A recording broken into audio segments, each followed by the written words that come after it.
Here is the second most famous letter that Abraham Lincoln ever wrote. Lincoln probably dashed this letter off in 5 minutes, yet it sold at public auction in 1926 for $12,000. And that, by the way, was more money than Lincoln was able to save during half a century of hard work. The letter was written to General Joseph Hooker on 26 April 1863, during the darkest period of the Civil War. For 18 months, Lincoln's general had been leading the Union Army from one tragic defeat to another. Nothing but futile, stupid human butchery. The nation was appalled. Thousands of soldiers had deserted the army, and even the Republican members of the Senate had revolted and wanted to force Lincoln out of the White House.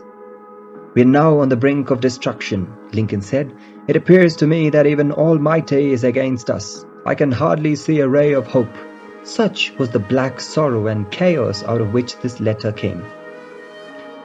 This is perhaps the sharpest letter that Abraham Lincoln wrote after he became president. Yet you will note that he praised General Hooker before he spoke of his grave faults. Yes, they were grave faults, but Lincoln didn't call them that. Lincoln was more constructive, more diplomatic. Lincoln wrote, "There are some things in regard to which I am not quite satisfied with you. Talk to tact and diplomacy." Here is the letter addressed to the General Hooker. "I have placed you at the head of Army of Potomac. Of course, I have done this upon what appears to me to be sufficient reasons, and yet I think it best for you to know that there are some things in this regard to which I am not quite satisfied with you. I believe you to be brave and skillful soldier, which of course I like. I also believe you do not mix politics with your profession, in which you are right. You have confidence in yourself, which is a valuable, if not an indispensable quality. You are ambitious, which within reasonable bounds does good rather than harm. But I think that during General Burnside's command of the army, you have taken counsel of your ambition and thwarted him as much as you could, in which you did a great wrong to this country and to a most meritorious and honorable brother officer.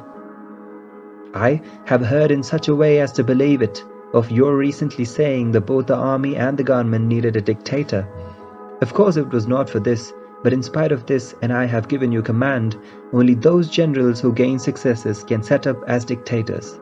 What I now ask you is military success, and I will risk that dictatorship. The government will support you to the utmost of its ability, which is neither more nor less than it has done and will do for all commanders. I much fear that the spirit which you have aided to infuse into the army of criticizing their commander and withholding confidence from him will now turn upon you. I shall assist you, and as far as I can put it down.